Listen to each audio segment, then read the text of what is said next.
Hello सो नमस्कार, एक बार फिर से स्वागत है आपका चाणक्य ग्रुप ऑफ इकोनॉमिक्स में। एनटीए यूजीसी नेट जून 2026 का एग्जाम ओवर हो गया। अब बारी है दिसंबर 2026 के एग्जामिनेशन की। आई होप कि आपका जून 2026 का एग्जाम बहुत अच्छा हुआ होगा। नेट जीआरएफ आपका इसी बार हो जाए, दिसंबर 26 की आपको जरूरत ना पड़े। ठीक है। और अगर आप दिसंबर 26 की तैयारी कर रहे हैं तो अभी हमारे पास ऑलमोस्ट 6 मंथ्स हैं। तो चलिए देखते हैं बेस्ट स्ट्रेटजी आपकी क्या रह सकती है, बेस्ट स्ट्रेटजी मटेरियल क्या आपके पास हो सकता है। और लास्ट में हम डिस्कस करेंगे कि एक जो बैच हम लोग लॉन्च करने वाले हैं 10 जुलाई से बैच शुरू होने वाला है दिसंबर 2026 के लिए। जितने भी कैंडिडेट्स आप विलिंग हैं, ठीक है, आप ज्वाइन कर सकते हैं। चलिए क्या कुछ है खास, आगे बढ़ते हैं और 6 मंथ की स्ट्रेटजी क्या हो सकती है ये देखते हैं। अगर आप कहीं से भी कोई बैच नहीं भी परचेज करते हैं ना, और सेल्फ स्टडी करके भी आप अपना नेट जीआरएफ क्वालिफाई कर सकते हैं। वही स्ट्रेटजी बताने वाला हूँ आगे। ठीक है, वो सब स्ट्रेटजी मैंने खुद अपने जीआरएफ नेट क्वालिफाई करने के लिए यूज की थी। ठीक, चलिए तो सबसे पहले पॉइंट पे हम लोग चलते हैं। पहला पॉइंट आपका है ये करंट एग्जामिनेशन जो लेवल है उसको हम लोग, आपको क्या करना पड़ेगा ना, सबसे पहले इसका चिंतन मनन तो करना ही पड़ेगा एक बार। जब तक आप ये नहीं सोचोगे कि लेवल ऑफ एग्जामिनेशन क्या आ रहा है, रिसेंट एग्जाम का ट्रेंड क्या है, तब तक आप नेट जीआरएफ क्वालिफाई नहीं कर पाओगे। हाँ जी, रिसेंट ट्रेंड क्या है ये देख लो। रिसेंट ट्रेंड हमें ये कह रहा है कि ज्यादातर जो क्वेश्चन बन रहा है इजी टू मॉडरेट बन रहा है, क्योंकि फैक्चुअल क्वेश्चन ज्यादा पूछे जा रहे हैं, ज्यादा क्रोनोलॉजिकल क्वेश्चन पूछे जा रहे हैं, थ्योरीज पूछी जा रही है और बेसिक लेवल के पूछे जा रहे हैं। हाँ, कुछ कुछ क्वेश्चन एडवांस लेवल के जरूर होंगे। क्वेश्चन पेपर आएगा हमारे पास तब हम एनालिसिस भी करेंगे उसको। 100 क्वेश्चन हर बार हम लोग एनालिसिस करते हैं। चलिए, क्या 6 मंथ इनफ है नेट जीआरएफ के लिए? ठीक है, 6 मंथ में क्या हो सकता है ना, कई तो आपको आपको कई बार गाइड भी करेंगे कि 90 दिन में नेट क्वालिफाई हो जाएगा। नेट 90 दिन में नेट क्वालिफाई नहीं होता। एटलीस्ट 5 to 6 मंथ की आपको स्टडी प्लान चाहिए। हाँ, नेट के लिए आप एलिजिबल हो क्योंकि आपके पास मास्टर्स है, क्योंकि आपके पास ग्रेजुएशन में आपने पढ़ा हुआ है। तो मच बेटर ये है कि अभी आपका बेस क्लियर है। ठीक है, बेस क्लियर है, बस आपको क्या चाहिए, कुछ कुछ टॉपिक्स की कॉन्सेप्ट की क्लैरिटी चाहिए। बस कॉन्सेप्ट की क्लैरिटी ही यूजीसी नेट के लिए काफ़ी है। यूजीसी नेट के लिए अगर आप अच्छे से प्रिपेयर हो गए, जितने भी सेट के एग्जाम से, जितने भी पीजीटी एग्जाम से, सभी आप क्वालिफाई कर लोगे, बहुत ईजी लगेगा आपको। चलिए, टारगेटेड एस्पिरेंट्स जो हैं वो हो सकता है कि फर्स्ट टाइम अभी आए, जो मास्टर्स डिग्री में अभी अभी सेकंड ईयर में है वो भी आएंगे, और जो कैंडिडेट्स फर्स्ट टाइम अभी अप्लाई करने हैं वो भी आएंगे, वर्किंग प्रोफेशनल भी हैं और साथ साथ, ठीक है, टीचिंग जॉब भी करते हो आप, और आप क्या करते हो, साथ साथ यूजीसी नेट की तैयारी भी कर रहे हो। आपका रिपीटर भी हो सकता है इसमें, किसी का 2 बार नहीं हुआ, 4 बार नहीं हुआ, 5 बार नहीं हुआ, हाँ हो सकता है। ठीक है, कोई इशू नहीं है इसमें, क्योंकि लिमिटेशंस कहीं नहीं है। और एमए स्टूडेंट्स वाले जो इकोनॉमिक्स के स्टूडेंट हैं, जो फाइनल ईयर के हैं, वो भी आएंगे इसमें, है ना। तो कट थ्रोट कॉम्पिटिशन तो आपको मिलेगा ही मिलेगा। फिर भी कंपेरेटिवली यहाँ 6% का चांसेस तो है। बाकी कॉम्पिटिशन में आप जाओगे वहाँ इतना भी चांस नहीं रहेगा। ठीक है, आगे देखिए, 6 मंथ में क्या हम लोग जीआरएफ नेट क्रैक कर सकते हैं, ये बड़ा क्वेश्चन है ना। तो जरूर कर सकते हैं। इसके लिए आप देखिए, एक टारगेट बना लीजिए। अगर आपने जीआरएफ बनना है, मैं जनरल कैटेगरी की बात कर रहा हूँ, जीआरएफ आपको चाहिए तो 230 पे जा रही है कट ऑफ, है ना, 230 प्लस पे जा रही है कट ऑफ जीआरएफ की। जनरल कैंडिडेट की बात कर रहा हूँ, बाकी कैंडिडेट्स आप प्लस माइनस कर लेना थोड़ा बहुत।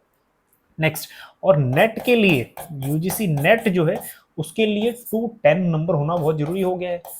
फिर भी 200 है, 200 से 210 आप यहाँ मान के चलो, और इधर 220 से लेके 200 230 तक यहाँ मान के चलो जीआरएफ। हाँ जी, इससे नीचे तो सोचना भी नहीं है ना। हो सकता है कि 220 से 230 के बीच में आपका जीआरएफ हो, 200 से 210 नेट हो, जनरल कैटेगरी की बात कर रहा हूँ। इससे नीचे सोचना भी नहीं होने वाला कुछ, क्योंकि ज्यादातर क्वेश्चन क्या आ रहे हैं अभी, फैक्चुअल बेस्ड आ रहे हैं, फैक्ट बेस्ड आ रही है, क्रोनोलॉजी आ रही है, पीवाईक्यूज में बहुत ऐड है। चलिए बात करते हैं कि क्या 6 मंथ आपके पास है सफिशिएंट। देखिए, इसमें बेस्ट स्ट्रेटजी जो हो सकती है, मैंने मेरी स्ट्रेटजी जो थी वो भी ऐड की है इसमें। देखो, डेली 4 to 5 आवर तो पढ़ना ही पड़ेगा, है ना। अब 4 to 5 आवर नहीं पढ़ोगे तो बहुत ज़्यादा सिलेबस आपको लगेगा। हाँ, अगर आप वर्किंग प्रोफेशनल्स हैं तो थोड़ा टाइम मैनेज करना पड़ेगा। नेक्स्ट, कंसिस्टेंट इसमें मेन है। अभी आप लोग क्या किए, एक दिन पढ़े 2 दिन पढ़े ही नहीं, वो नहीं चलेगा। हाँ, एक दिन 4 घंटे पढ़े, एक दिन 2 घंटे पढ़े, एक दिन 4-5 घंटे फिर पढ़ लिया तो चल जाएगा। बट हाँ, कंसिस्टेंट रहना बहुत जरूरी है। जरूरी है कि 4 से 5 घंटा आप निकालो। ठीक है, नहीं निकाल सकते तो कम से कम 2-3 घंटे तो निकालो। इससे नीचे तो नेट जीआरएफ होगा भी नहीं आपका। Next, make your own notes. ये बढ़िया स्ट्रेटजी है। जब भी हम अपने नोट्स बनाते हैं तो बहुत सारी चीजें हम लोग ना, एक जैसे हमने एक कॉन्सेप्ट के नोट्स बनाए, प्रोडक्शन फंक्शन हमने नोट्स बनाए, हमने कॉप डगलस प्रोडक्शन फंक्शन किया, साथ साथ थोड़ा गैप छोड़ दिया। अब इस गैप को हमें जितना हम लोग डिफरेंट मटेरियल से पढ़ेंगे, डिफरेंट पीआईक्यूज करेंगे, उसमें से एक एक क्वेश्चन हमें, एक एक कॉन्सेप्ट नया नया हमें हर बार देखने को मिलेगा, है ना। कॉप डगलस हर एग्जाम में हर क्वेश्चन नया मिलता है, है ना। फिजिकल डेफिसिट वो फॉर्मूला हर एग्जाम में क्वेश्चन को नया फॉर्मूला देखने को मिलता है। चलिए, तो मेक श्योर कि आपके पास जो सुपर शॉर्ट टॉपिक्स हैं इसकी आप लिस्ट बनाइए, क्योंकि इकोनॉमिक्स में भी कुछ सुपर शॉर्ट टॉपिक्स हैं, हर बार वो क्वेश्चंस वो टॉपिक्स आने ही आने हैं, है ना। तो आप आइडेंटिफाई करना है कि ये कौन कौन से टॉपिक्स हैं सुपर श्योर कैटेगरी में। चलिए, पीवाईक्यूज आपको सॉल्व करना ही है, इसके बारे में आगे भी है। वीकली और मंथली मॉक टेस्ट भी अटेम्प्ट आपको जरूर करना है। प्रॉपर रिवीजन आपके पास प्लान होना चाहिए। एक कॉन्सेप्ट हमने किया, उस कॉन्सेप्ट के पीवाईक्यूज क्या है, उससे रिलेटेड एमसीक्यूज क्या है, ठीक है, वो आपको जरूरी करना है। हमने रिव्यू प्रेफरेंस थ्योरी पढ़ी, साथ के साथ हमने क्या पढ़ना है, उसके एमसीक्यूज क्या है एक्सपेक्टेड, उसमें पीवाईक्यूज क्या है, ये आपको देख के जाना है। हाँ जी, डेफिनेटली जेआरएफ कोई नहीं रोक सकता आपको, जेआरएफ और नेट क्वालिफाई करने से। थर्ड जो क्वेश्चन आपके पास ये रहेगा, मान लीजिए आपने कहीं से मटेरियल नहीं लिया है, आपके पास कहीं से रिसोर्स नहीं है, अपनी बुक्स उठाओ, यहीं से ही आपका नेट जेआरएफ हो जाएगा। देखिए, माइक्रो इकोनॉमिक्स से लेके यहाँ तक हमने बुक्स की लिस्ट दी है, 12 बुक्स हैं।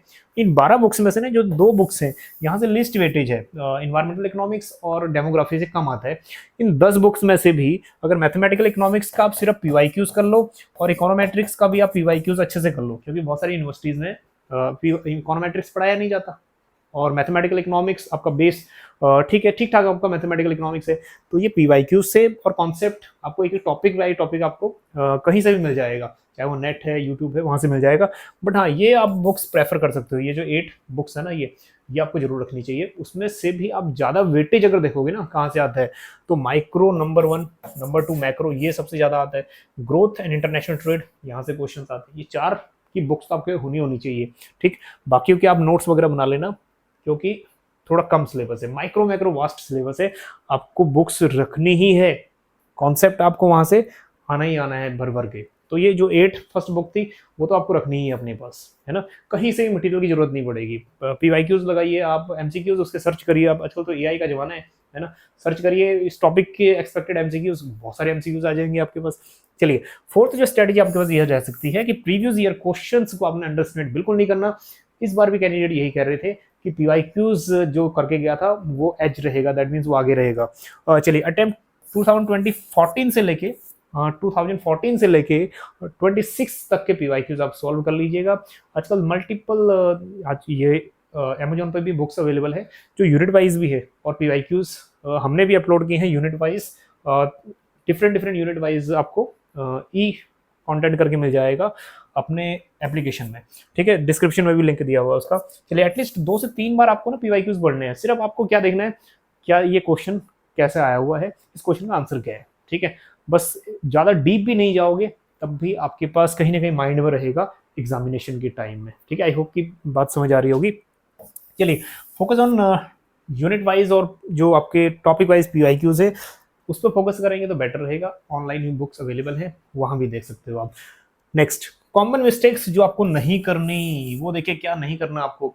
मल्टीपल बुक्स पढ़ के फायदा क्या है, reading too many books. Microeconomics की आपने 2-3 बुक्स पढ़ ली, उससे फायदा क्या है, एक ही बुक्स 2-3 बार पढ़िए, 3-4 बार पढ़िए, ठीक, वो बेटर है। इग्नोरिंग पीवाईक्यूज आप इग्नोर कर देते हो ना, वो सबसे बड़ा मिस्टेक होता है, वो नहीं करना। नो रिवीजन, हाँ, कुछ रिवीजन ही नहीं की, हमने पढ़ाई कर ली, रिवीजन नहीं की, एमसीक्यूज अटेम्प्ट नहीं की, वो बड़ा ड्रॉबैक है। फार्मूला की नोट शीट आपने बनाई नहीं, नोट्स आपके होने चाहिए फार्मूलाज के, इलास्टिसिटीज की फार्मूला है, आपके मल्टीप्लायर की फार्मूला है, बैलेंस बजट मल्टीप्लायर वगैरह कितनी बार आ चुके हैं ये क्वेश्चंस, आगे भी आएंगे। क्रॉस इलास्टिसिटीज की फार्मूलाज पूछ लेता है कई बार, स्टैटिस्टिक्स में फार्मूलाज पूछ लेता है कई बार, तो वो एक चार्ट होना चाहिए, बस क्विक रिवीजन के टाइम में बहुत काम आएगा। और अब जब आपके डिफरेंट कॉम्पिटेटिव एग्जाम्स क्वालिफाई होने शुरू होंगे ना, मैंने भी नेट के एग्जाम की प्रिपरेशन अच्छे से की थी, जेट जेआरएफ नेट हुआ, उसके बाद जितने भी एग्जामिनेशन थे, ठीक है, वो भी अपने आप ही क्लियर होने शुरू हो गए, ठीक। नेक्स्ट, स्टडिंग रैंडम, आप जो स्टडी करते हो ना उससे बचिए। कोई भी यूनिट हमने उठा लिया, कोई भी सब्जेक्ट हमने उठा लिया, वो उससे बचिए। मॉक टेस्ट एनालिसिस ये जरूर करके जाना है, ठीक है, मॉक टेस्ट भी जरूर अटेम्प्ट करने हैं। चलिए, लास्ट में डिस्कस करते हैं कि न्यू बैच में आपको क्या कुछ मिलने वाला है, जो हम लोग 10 जुलाई से स्टार्ट करने वाले हैं नया बैच। अब इस नए बैच में देखिए, वीडियो लेक्चर्स आपको डे वाइज वीडियो लेक्चर्स मिल जाएंगी। कोशिश करेंगे हम लोग, हमारा जो कोर्स है वो 90 डेज में कवर हो जाएगा। 90 डेज में कंप्लीट होने के बाद, इसके बाद हम लोग क्या करते हैं, रिवीजन। इसके बाद रिवीजन के लिए टाइम चाहिए, प्रॉपर एमसीक्यूज मॉक टेस्ट के लिए टाइम चाहिए आपके पास। चलिए, कंप्लीट वीडियो लेक्चर्स आपको मिल जाएंगे यूनिट वाइज, लाइव क्लासेस होंगे न्यूमेरिकल्स की, जितने थ्योरेटिकल कॉन्सेप्ट हैं उसके हम लोग वीडियो लेक्चर्स के थ्रू कवर करेंगे। लेक्चर वाइज पीडीएफ नोट्स मिल जाएंगी, वो आप प्ले कर सकते हो अपने वेबसाइट के थ्रू भी और एप्लीकेशन के थ्रू भी, मोबाइल और टैबलेट में। लेक्चर वाइज एमसीक्यूज मिल जाएंगे। सपोज करो कि एक आपने कॉन्सेप्ट पढ़ा है CS प्रोडक्शन फंक्शन, अब क्या इससे एमसीक्यूज वो भी अटेम्प्ट करने हैं, ठीक है। एक आपने कॉन्सेप्ट किया है लॉ ऑफ डिमांड, उससे क्या क्वेश्चन हो सकते हैं वो भी हमने ऐड किए हैं। तो यूनिट वाइज आपके लेक्चर वाइज या यूनिट वाइज जो आपके एमसीक्यूज हैं वो बहुत इंपॉर्टेंट है। चलिए प्रीवियस ईयर क्वेश्चंस भी ऐड किए हैं इसमें, मॉक टेस्ट इसमें 2 आपको फ्री मिल जाएंगे, फुल मॉक टेस्ट। उसके बाद करंट इकोनॉमी भी इसमें ऐड होगा, टाइम टू टाइम अपडेट भी हो जाएगा। और doubt discussion group, WhatsApp discussion group रहेगा जिसमें हम रेगुलर गाइडेंस वगैरह प्रोवाइड करेंगे। हाँ इतना है कि जितना भी आप जो भी आप बैच ज्वाइन कर लीजिए, लेकिन हाँ पढ़ना हमें खुद पड़ता है, लेकिन स्टडी मटेरियल हम आपको प्रोवाइड कर देंगे, प्लस स्टडी मटेरियल के साथ एक गाइडेंस प्रोवाइड करेंगे, प्लस जो भी क्वायरीज आपकी रहेंगी, ठीक है, वो हम लोग अपने बैच में डिस्कस करेंगे। चलिए 10 जुलाई से हम लोग स्टडी अपने नया बैच स्टार्ट करने वाले हैं। इससे रिलेटेड कोई भी क्वारी है तो आप डिस्क्रिप्शन में नंबर है, वहाँ से भी आप कॉन्टैक्ट कर सकते हो, है ना। चलिए आज के सेशन में इतना ही। आई होप कि जो स्ट्रैटेजीज थी बेस्ट ये आपके काम आए। मिलते हैं हम आपको नेक्स्ट वीडियो सेशन में। बने रहिएगा चाणक्य ग्रुप ऑफ इकोनॉमिक्स के साथ। Thank you so much.